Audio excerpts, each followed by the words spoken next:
जय गुरुदेव। सच्चे साधक के लिए एक अंतरंग वार्ता के अगले सत्र में मैं Swami Vaishampayan Art of Living Foundation से आप सबका बहुत-बहुत स्वागत करता हूं। आज का ज्ञान पत्र पढ़ लेंगे, फिर उस पर चर्चा भी होगी। यह ज्ञान पत्र 1 मार्च 2001 उदयपुर जगमंदिर भारत में दिया गया। शीर्षक है भय का दूसरा पहलू, भय की उपयोगिता। प्रकृति ने सभी जीवात्माओं में कुछ मात्रा में भय जन्मजात ही दिया है। यह भय सुरक्षित व बचाकर रखता है। भोजन में जैसे नमक होता है, उसी प्रकार मनुष्यों को न्यायोचित होने के लिए थोड़े से भय की आवश्यकता होती है। दूसरों की क्षति होने का भय तुम्हें और अधिक सचेत करता है। असफलता का भय तुम्हें और अधिक प्रखर और क्रियाशील बनाता है। भय तुम्हें लापरवाही एवं असावधानी से सावधानी की ओर ले जाता है। भय तुम्हें असंवेदनशीलता से संवेदनशीलता की ओर ले जाता है। भय तुम्हें नीरसता से सजगता की ओर ले जाता है। बिल्कुल भी भय न होने की स्थिति में तुम हानिकारक प्रवृत्तियों की ओर अग्रसर हो सकते हो। विकृत अहंकार भय को नहीं जानता। विस्तृत चेतना वाला व्यक्ति भी भय को नहीं जानता। अहंकार भय को नकार कर हानिकारक दिशा में जाने लगता है। एक ज्ञानी व्यक्ति इस भय को पहचानता है और ईश्वर के शरण में जाता है। जब तुम प्रेम में होते हो, जब तुम समर्पित होते हो, तब भय नहीं होता। अहंकारी भी भय को नहीं जानता, परंतु इन दोनों निर्भीक स्थितियों में वैसी भिन्नता है जैसे जमीन और आसमान में है। भय तुम्हें न्यायनिष्ठ बनाता है। भय तुम्हें समर्पण के करीब ले जाता है। भय तुम्हें तुम्हारे पथ पर रखता है। भय तुम्हें विनाशकारी होने से रोकता है। शांति और नियम इस पृथ्वी पर भय के कारण ही कायम है। एक नवजात शिशु भय नहीं जानता। वह पूर्णतः अपनी माता पर निर्भर है, चाहे वह बालक हो या बिल्ली का बच्चा हो या पक्षी हो। जब वे स्वाधीन होने लगते हैं, तब उन्हें डर का अनुभव होने लगता है, जिससे वे अपनी माता के पास दौड़कर वापस आ जाते हैं। जीवन रक्षा के लिए यह भय, यह प्रकृति द्वारा जन्मजात दिया गया है। इस प्रकार भय का उद्देश्य तुम्हारे स्रोत की ओर वापस लाना ही है। सही में भय कभी-कभी बहुत जरूरी हो सकता है। अगर किसी को कोई भी डर ना रहे ना, तो हो सकता है उस व्यक्ति का जीवन बड़ा अजीब हो जाएगा। कोई भी डर ही नहीं है जीवन में, तो थोड़ा नहीं लगता अजीब हो जाएगा? तो इसीलिए ये सृष्टि को अच्छे से बरकरार रखने के लिए शायद पहले से ही ना थोड़ा-सा एक भय, खाने में जितना नमक होता है, उतना भय वो डाल के रखा है जीवन में। क्यों? ताकि सब कुछ ठीक-ठाक चले, जीवन बेहतर हो। उसके लिए भी भय आवश्यक है। कितना इंटरेस्टिंग है देखो। जीवन को एक अच्छी तरीके से आगे बढ़ाने के लिए भी भय आवश्यक हो सकता है। नॉर्मली हम समझते हैं भय का मतलब तो अरे सब जीवन को गड़बड़ करने वाली चीज नहीं। गुरुजी एकदम इसका दूसरा पहलू बताते हैं। प्रकृति ने सभी जीवात्माओं में कुछ भय तो जन्मजात ही दिया है।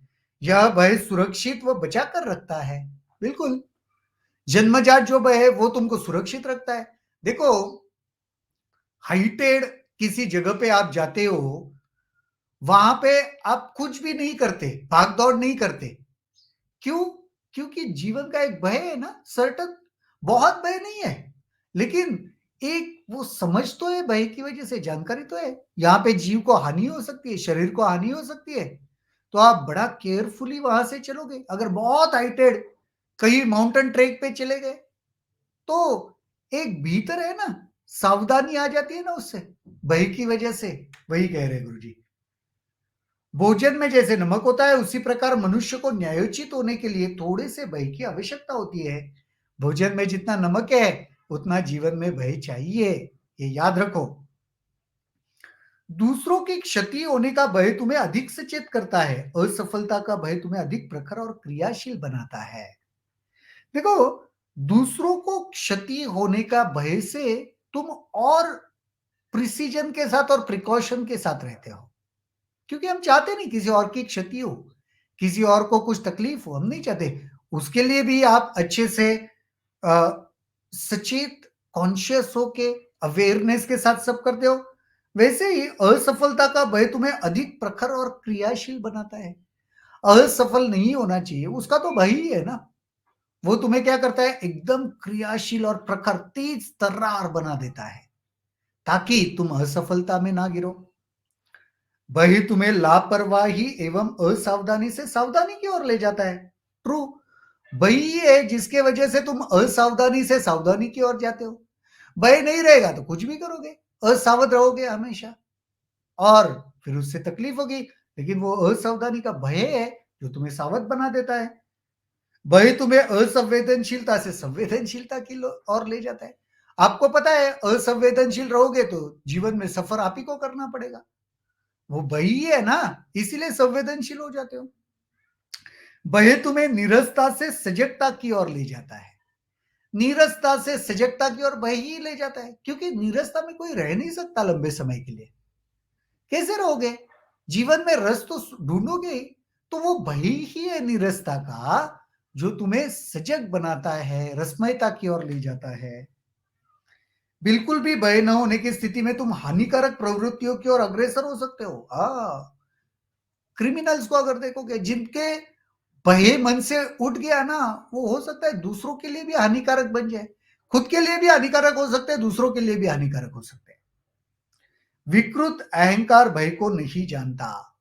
अगर कोई अहंकारी है ना, विकृत अहंकार है ना, उसमें राक्षसों के माइथोलॉजी के जो स्टोरीज है, हिरण्यकश्यपु कितना विकृत अहंकारी था। उसको लगता था कोई मारे नहीं, उसका अहंकार इतना बड़ा था, उसको डर ही लगना बंद हो गया था। विस्तृत चेतना वाला व्यक्ति भी भय को नहीं जानता, लेकिन जो एनलाइटेंड है, जिसकी चेतना विस्तृत हो चुकी है, वो भी भय को नहीं जानता। अहंकार भय को नकार कर हानिकारक दिशा में ले जाने लगता है। एक ज्ञानी व्यक्ति इस भय को पहचानता है और ईश्वर के शरण में जाता है। देखो, अहंकार भय को नकार सकता है और लेकिन हानिकारक दिशा में जाएगा। ज्ञानी व्यक्ति इस भय को पहचानता है और ईश्वर के शरण में जाता है और भयमुक्त हो जाता है। जब तुम प्रेममय होते हो, तब तुम समर्पित होते हो, तब भी भय नहीं है। प्रेम है, भक्ति है, समर्पण है, तभी भी डर नहीं लगता। अहंकारी भी भय को नहीं जानता, अहंकारी भी भय को नहीं जानता, पर इन दोनों निर्भीक स्थितियों में वैसी भिन्नता है जैसे जमीन और आसमान में है। जमीन आसमान इतना अंतर है। भय तुम्हें न्यायनिष्ठ बनाता है, भय तुम्हें समर्पण के करीब लाता है, भय तुम्हें पथ पर रखता है, भय तुम्हें विनाशकारी होने से रोकता है। समर्पण भी भय की वजह से आता है।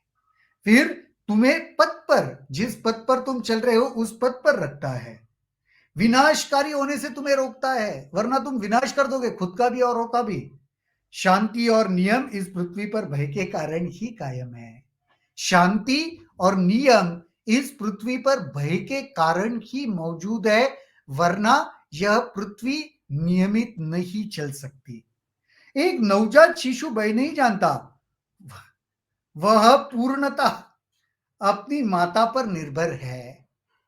एक भय, नवजात जो शिशु है ना, उसको कोई भय नहीं है, क्योंकि वो पूरी तरीके से अपने मां के ऊपर निर्भर है। उसको उसको पूरा एक एक भाव है, उसको पता है मां उसका ख्याल रखेगी, चाहे वह बालक हो या बिल्ली का बच्चा या पक्षी का। देखो, सिर्फ इंसान के बच्चे में वो नहीं है निर्भयता अपने मां की वजह से। वो बालक हो, बिल्ली का बच्चा हो, पक्षी का बच्चा हो, हर प्राणी में वही निर्भयता है, मां के एहसास की वजह से। जब भी उन्हें डर का अनुभव होता है, वो अपने मां के पास दौड़ के आते हैं। जीवन रक्षा के लिए यह भय प्रकृति द्वारा जन्मजात दिया गया है। देखो जब भी उनको डर लगता है, वो किधर भाग जाते हैं? माँ के पास। छोटा बच्चा भी भागता है, पक्षी का बच्चा वो भी भागता है, कुत्ते-बिल्ली का बच्चा देखो उसको डर लगता है, भाग जाता है माँ के पास। उसको वहाँ पे एक सुकून मिलता है। ये सृष्टि में बहे रखा हुआ है अपने जीवन को बचाने के लिए, ये आवश्यक है। इस प्रकार भय का उद्देश्य तुम्हें स्रोत की ओर वापस लाना ही है। भय का उद्देश्य क्या है? स्रोत की ओर तुम्हें वापस ले आना। अगर भय नहीं होगा तो तुम अपने स्रोत से दूर जाओगे।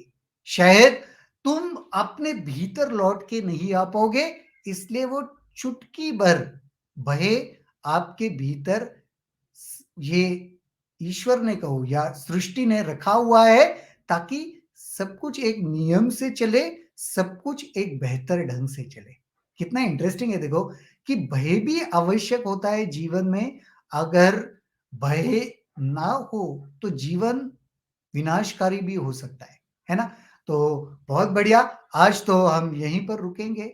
कुछ इससे जुड़े हुए प्रश्न आपके मन में है तो ज़रूर कमेंट सेक्शन में लिखना और आपका कुछ रियलाइज़ेशन है इस ज्ञान पत्र के बारे में, उसको भी कमेंट सेक्शन में लिखना। फिर कल दोबारा मुलाकात होगी, इसी जगह, इसी समय, किसी नए विषय के साथ। तब तक के लिए शुभ रात्रि, जय गुरुदेव।